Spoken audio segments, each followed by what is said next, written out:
Hi hello అందరికీ నమస్తే. This is Ashok from Anantapur. Welcome to 90s Ashok. YouTube లో ఈ మధ్య ఎక్కువ ట్రెండింగ్ లో ఉన్న టాపిక్ ఏంటంటే మత్తు వదలరా సినిమా 2. అది రిలీజ్ అయింది, సూపర్ గా ఉందని టాక్ కూడా వస్తుంది. సో మీరు మత్తు వదలరా సినిమా చూడకపోతే దాన్ని చూసి వచ్చి ఈ వీడియోని చూడండి, మైండ్ బ్లాక్ అయిపోతుంది. అలాంటి మైక్రో డీటెయిల్స్ తీసుకొచ్చాను అనమాట మీకోసం. అది చూడకుండా ఇది చూస్తే మాత్రం మీకు ఇన్సెప్షన్ సినిమా చూసినట్టు ఉంటుంది, అస్సలు అర్థం కాదు. Number 9, attention seeker.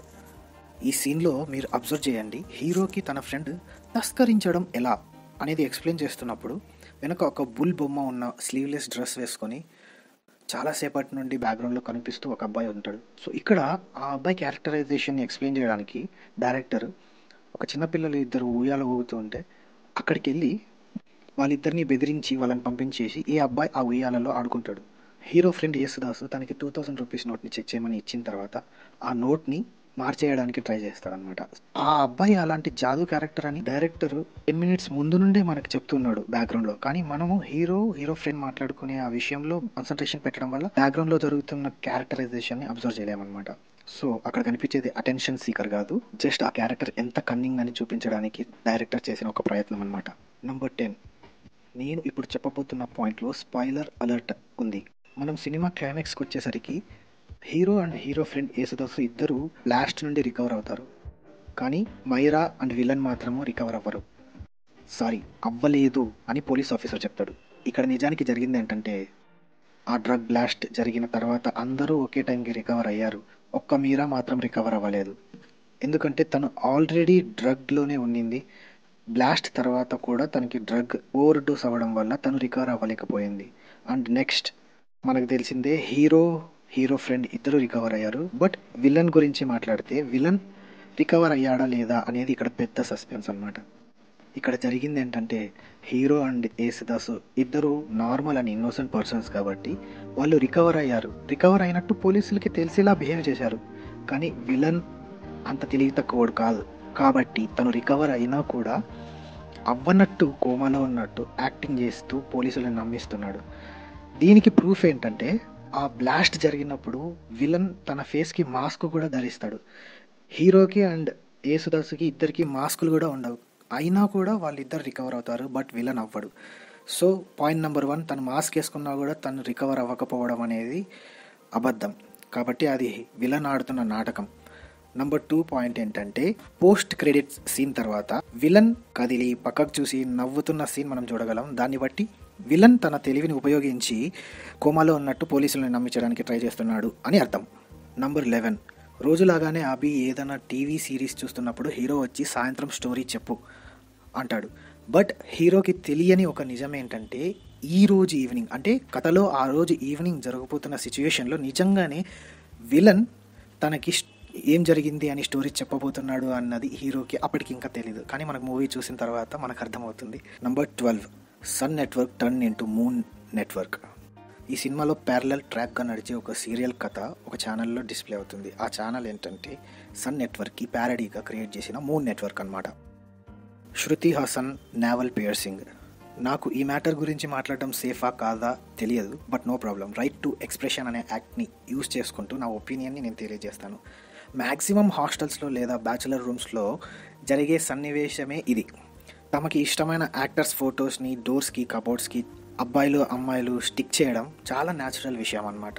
So hero రూమ్లో చాలా వాల్ పోస్టర్స్తో పాటు శృతి హాసన్ పిక్చర్ కూడా ఉంటుంది. బట్ ఇక్కడ స్పెషల్ ఏంటంటే, ఆ ఫోటోలో బెల్లీ బటన్ దగ్గర కీస్ హ్యాంగ్ చేసి ఉంటాయి. శృతి హాసన్ పిక్చర్స్లో ఆ ఫోటో బాగా వైరల్ అయింది. ఎందుకంటే ఎవడు సినిమా తీసినప్పుడు ఆ పిక్స్ తను ఓకే చేయకుండానే రిలీజ్ చేసినందుకు శృతి హాసన్ టీమ్ మెంబర్ మీద కేసు ఫైల్ చేయడం జరిగింది. అండ్ ఇంకొక ఇంట్రెస్టింగ్ ఫ్యాక్ట్ ఏంటంటే, అనగనగా ఒక ధీరుడు అనే సినిమా తర్వాత నుండి తను నావెల్కి ఉన్న పియర్సింగ్ని రిమూవ్ చేశారని బాగా న్యూస్లు వచ్చాయి. ఎవడు మూవీ సాంగ్స్ పిక్చర్లో ఆ నావెల్ పియర్సింగ్ తీసేసిన ఆ మార్క్స్ అనేవి చాలా క్లియర్గా కనిపిస్తాయి. ఫుల్ డీటెయిల్స్ కోసం వెతికితే న్యూస్ కనిపించింది, బట్ ఆర్టికల్ డిలీట్ చేసింది.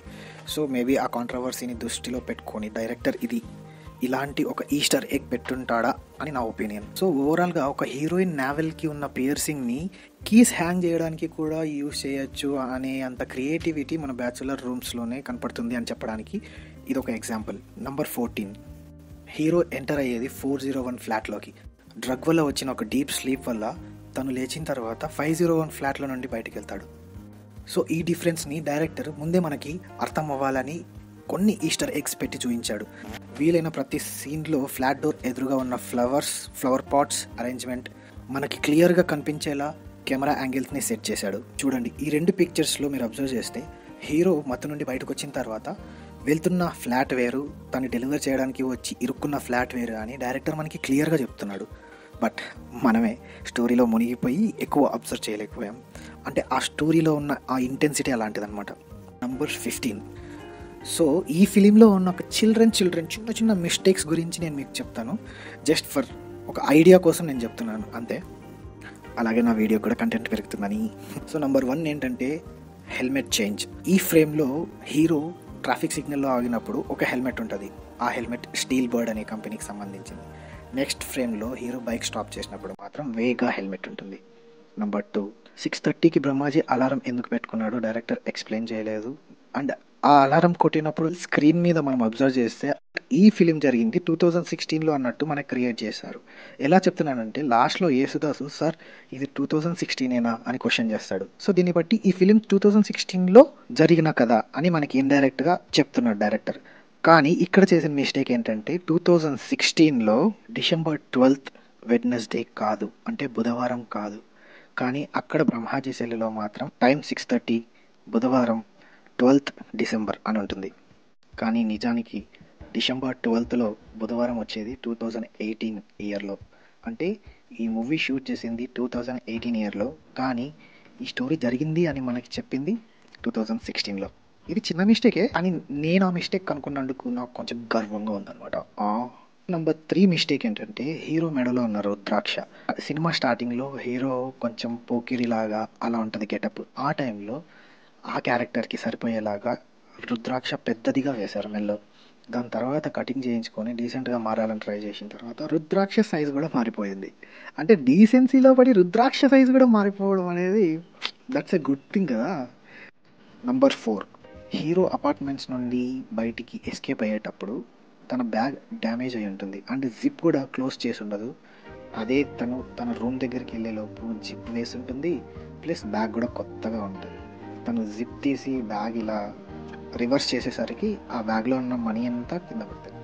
అది పెద్ద మిస్టేక్ కాదు, just. Number 5 mistake villain jerkin colour. ఒక సీన్లో విలన్ జెర్కిన్ థిక్ కలర్ ఉంటుంది, ఇంకొక సీన్లో విలన్ జెర్కిన్ కలర్ మారిపోద్ది. ఏమో షూటింగ్ జరిగే టైంలో విలన్ జెర్కిన్ వాష్ చేసి కలర్ పోయిందో, లేకుంటే ఆ జెర్కిన్ అవైలబుల్లో లేక సేమ్ జెర్కిన్ సేమ్ మోడల్ ఇంకో కలర్లో తెచ్చారేమో, ఎవరికి తెలుసు. 6th mistake, hero hair cut చేయించుకోవడానికి వెళ్ళినప్పుడు బార్బర్ షాప్లో కూర్చొని బాహుబలి హెయిర్ కట్ని చూపిస్తాడు. కటింగ్ చేయించుకోవడానికి కదా వెళ్ళాడు, ఆల్రెడీ పెరుగున్న కటింగ్ ఎందుకు చూపించాడు? అంటే బాహుబలి ఫ్యాన్స్ని అట్రాక్ట్ చేయడానికి డైరెక్టర్ ఆ ఫ్రేమ్ పెట్టాడంటారా? అంటే అక్కడ లాజిక్ లేదు కదా. పెరుగున్న హెయిర్ స్టైల్ని హీరో చూపిస్తాడు, తర్వాత బాహుబలి లాగా ఉండే హెయిర్ కట్ని మళ్ళీ మార్చేసుకుంటాడు.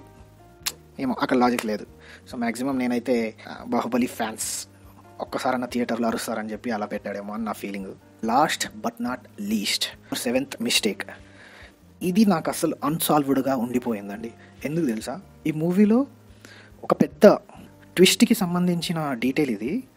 వెన్నెల కిషోర్ అండ్ బుజ్జి కలిసి వీడ్ తాగుతారు. దాని తర్వాత బుజ్జి రూమ్లో ఎవరైనా ఉన్నారా అని విలన్ అడిగినప్పుడు వెన్నెల కిషోర్ అక్కడ ఒక అబ్బాయిని చూశాను అని చెప్తాడు.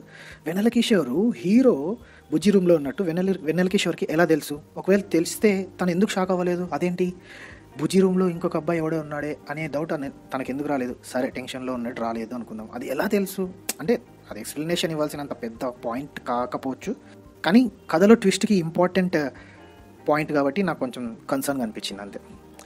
కానీ ఓవరాల్గా మూవీ అయితే మైండ్ బ్లోయింగ్. అసలు ఈ మూవీ నేను చాలా రోజుల తర్వాత, చాలా మంత్స్ తర్వాత చూసిన మూవీస్లో the best movie. Thank you for watching this video. And మీకు ఈ వీడియో నచ్చుంటే ఖచ్చితంగా సబ్స్క్రైబ్ చేయండి, నన్ను సపోర్ట్ చేయండి. ఇలాంటి మంచి వీడియోస్ నేను మీకోసం ఇంకా క్రియేట్ చేయడానికి ట్రై చేస్తాను. Thank you, signing off.